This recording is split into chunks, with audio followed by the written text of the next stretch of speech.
안녕하세요. 제2조 경영연구소의 제이입니다. 오늘은 고객이 받는 혜택, 즉 제품이나 서비스의 본질적인 특성을 바꾸지 않고도 그 전달 방식을 바꾸는 것만으로도 더 나은 고객 경험을 만들 수 있는 방법을 알아보도록 하겠습니다. 오늘도 결론부터 말씀드리면서 시작하겠습니다. 첫 번째, 이익은 당장, 비용은 나중에. 두 번째, 선택을 쉽고 빠르게. 세 번째, 적절한 타이밍에 적절한 수준의 피드백을. 네 번째, 최소 저항 경로를 따르는 디폴트. 다섯 번째, 오류를 예상하고 방지하는 장치입니다. 오늘의 컨텐츠는 2017년 노벨 경제학상을 수상한 리처드 탈러 교수님과 오바마 정부에 합류해 규제정보국에서 일했던 캐스 선스타인 교수님이 쓰신 세계적인 베스트셀러 넛지의 내용을 정리한 것입니다. 넛지란 사람들에게 어떤 선택을 금지하거나 그들의 경제적 인센티브를 크게 변화시키지 않고 예상 가능한 방향으로 그들의 행동을 변화시키는 것을 말하는데요. 때문에 이를 비즈니스에 접목시킬 때는 많은 경우 자세 이익이 증가하는 쪽으로, 즉 고객이 우리의 제품이나 서비스를 더 많이, 더 자주 구매하게끔 유도하는 데 활용하곤 합니다. 하지만 저는 넛지를 수익성 높은 제품이나 서비스를 구매하게끔 하는 것이 아니라 더 나은 고객 경험을 설계해서 고객 만족도를 높이는데 사용하는 것이 좋다고 생각합니다. 항상 강조하는 것이지만 기업의 목적은 지속 가능한 현금 흐름의 창출인데, 현금 흐름인 수익을 지속 가능하게 하려면 고객 창출을 통해서 이익을 창출해야 합니다. 그리고 고객을 창출하는 가장 좋은 방법은 고객 경험을 개선시키는 것입니다. 다시 본론으로 돌아와 넛지의 사례를 먼저 몇 가지 소개해 보겠습니다. 어떤 구내 식당의 음식을 재배열하는 것만으로도 특정 음식의 소비량을 25%씩이나 올리거나 내릴 수 있었고, 이제는 많은 화장실에 있는 남자용 소변기 중앙 부분의 파리 그림은 변기 밖으로 튀는 소변의 양을 80%나 감소시킨다고 합니다. 이처럼 인간은 정황 또는 맥락의 사소한 변화만으로도 큰 영향을 받고, 겉으로 보기에는 사소하고 작은 요소라 해도 사람들의 행동 방식에 커다란 영향력을 끼칠 수 있습니다. 자, 이제 본격적으로 넛지에 대해 알아보겠습니다. 우선 넛지를 어떻게 가는지 알아보기 전에 왜 넛지가 유효한지 그 원리에 대해서 말씀드려 보겠습니다. 넛지가 작동하는 이유는 크게 인간의 세 가지 특성 때문입니다. 첫 번째, 제한된 합리성. 두 번째, 자기 통제의 결역. 세 번째, 사회적 영향력입니다. 인간의 합리성은 매우 제한적입니다. 인간의 뇌는 다소 복잡하게 작용합니다. 일부 가업들은 적절하게 수행하는 반면 다른 가업들에 대해서는 무지하죠. 제가 지금부터 세 가지 문제를 내보겠습니다. 깊이 생각하지 말고 직관적으로 답을 내어보시기 바랍니다. 일단 답을 바로바로 내어보는 것이 중요하니 빠르게 답을 내시는 것을 추천드립니다. 야구 방망이와 야구공을 합친 가격은 1달러 10센트입니다. 방망이의 가격이 야구공의 가격보다 1달러 비쌉니다. 그렇다면 야구공의 가격은 얼마인가요? 다음 문제입니다. 5대의 기계로 5개의 장치를 만드는데 5분이 걸립니다. 그렇다면 100대의 기계로 100개의 장치를 만드는데 걸리는 시간은 몇 분입니까? 다음 문제는 어느 호수에 커다란 수련잎들이 떠 있습니다. 매일 이 수련잎들이 차지하는 너비는 2배로 늘어납니다. 수련잎들이 전체 호수를 덮는데 48일이 걸린다면 호수의 절반을 덮는 데는 얼마나 걸립니까? 각각의 답을 먼저 말씀드리자면 순서대로 5센트, 5분, 47일입니다. 여러분들 모두 정답을 맞추셨습니까?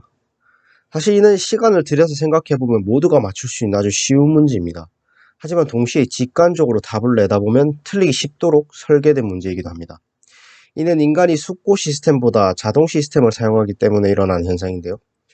제가 다른 컨텐츠에서도 종종 소개드렸던 시스템 1과 시스템 2로 분류하는 인간의 사고 시스템과 같은 것입니다. 좀 더 구체적으로 인간이 제한된 합리성을 가지는 이유와 그 사례를 몇 가지 소개해드리자면, 먼저 기준선 설정입니다.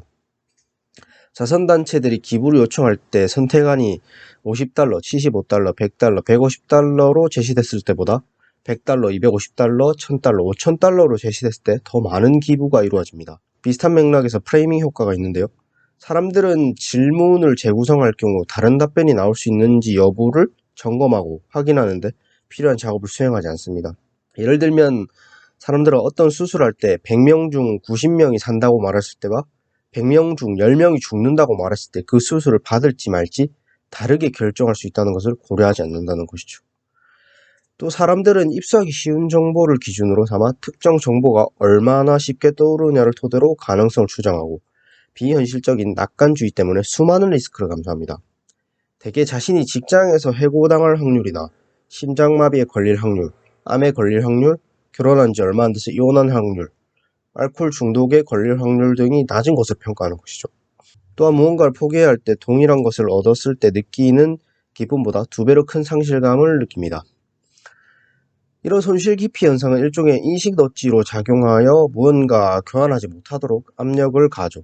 때문에 커다란 이익이 되는 교환의 기회가 줬을 때도 합리적인 선택을 하지 못합니다. 그 외에도 인간은 현상유지 편향을 가지고 있어서 아무렴 어때? 라고 생각을 하고 더 좋은 것이 있어도 기존의 것을 바꾸려고 하지 않습니다. 다음으로는 자기 통제의 결여인데요. 쉽게 말해 인간은 유혹에 쉽게 이기지 못한다는 것입니다. 예를 들면 디저트가 가득 담긴 음식 카트가 지나가면 유혹에 이기지 못해 디저트를 먹게 된다든지, 기존의 대출을 갚기보다는 제 융자를 받아 돌려막기를 한다든지 하는 것이죠. 또 인간은 사회적 동물이라는 말이 있는 것처럼 사회적 영향력에도 취약합니다. 타인이 자신을 어떻게 평가할지 신경 쓰기에 그들의 분노를 피하거나 환심을 사기 위해 그들의 생각이나 행동을 따릅니다.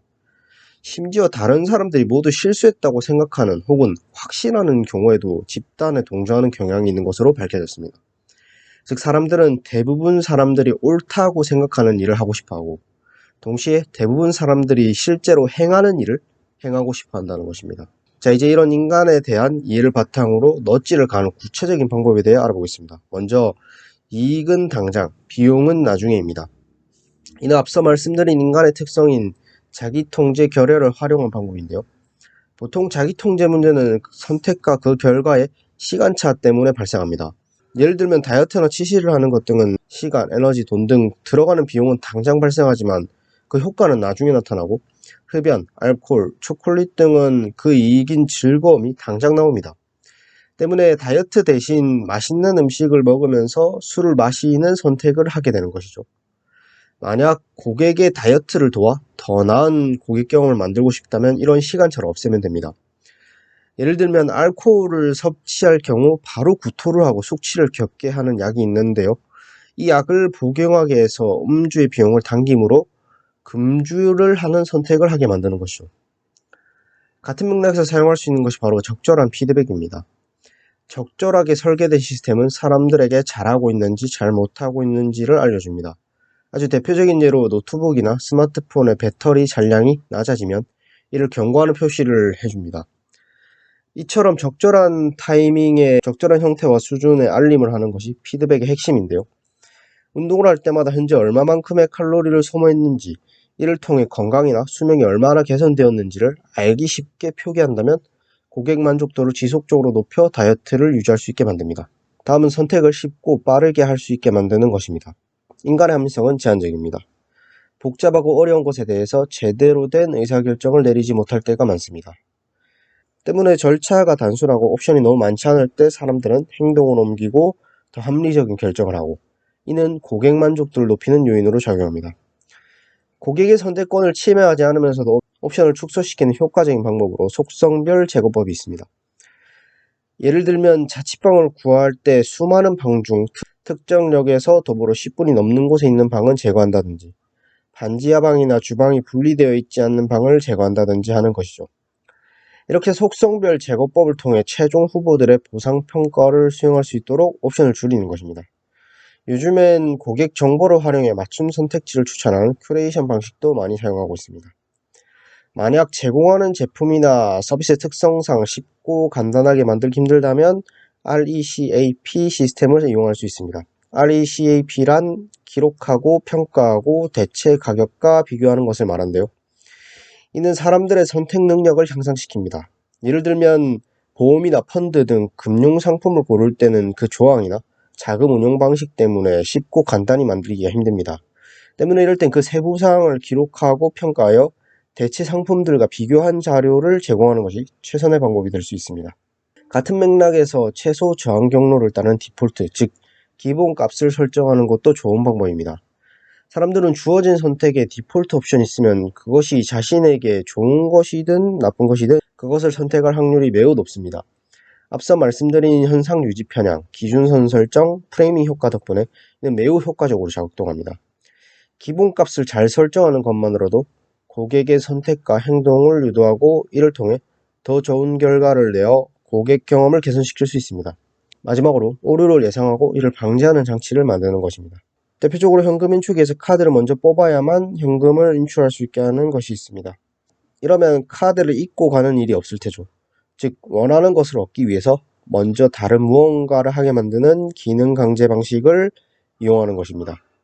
또 다른 방법으로는 규칙성을 만드는 것이 있습니다. 만약 무언가 까먹지 않고 주기적으로 해야 하는 것이 있다면 그것을 지키기 쉽게 만드는 것입니다. 예를 들면 주기적으로 복용해야 하는 약이 있다면 이틀에 한 번 먹게 하는 것보다 하루에 한 번 먹게끔 하는 것이죠. 오늘이 약을 먹는 날인지 아닌지 기억하고 있다가 복용하는 것보다 매일 특정 시간에 먹어야 한다면 습관이 되어서 더 지키기 쉽습니다. 일반적으로는 매일 먹어야 하는 약보다 이틀에 한 번 먹어야 하는 약이 덜 귀찮게 하는 약이라 더 좋은 것처럼 느껴지지만 그렇지 않을 수도 있다는 것이죠. 실제로 이틀에 한 번 먹어야 하는 약을 사람들이 자꾸 까먹어서 약을 먹지 않는 날에 아무 효과가 없는 위약을 처방해 매일 먹게 하는 규칙성을 부여했더니 복용률이 더 높아진 사례도 있습니다. 이처럼 우리는 특정 행동이나 선택을 넛지를 이용하여 부드럽게 개입하고 사려 깊게 유도함으로써 더 나은 고객 경험을 창출할 수 있습니다. 그 행동이나 선택을 했을 때 혜택이나 비용을 전혀 바꾸지 않고도 말이죠. 하지만 이런 선택 설계를 할 때 항상 주의해야 하는 것은 우리의 제품이나 서비스를 누가 선택하고 사용하는지, 또 누가 지불하고 이득을 얻는지를 고려해야 합니다. 무엇이든 한 가지 정답은 없습니다. 언제나 현재 처한 상황과 조건, 맥락, 목적 등에 맞게 설계를 해야 할 것입니다. 오늘의 영상은 여기까지입니다. 끝까지 시청해주셔서 감사합니다.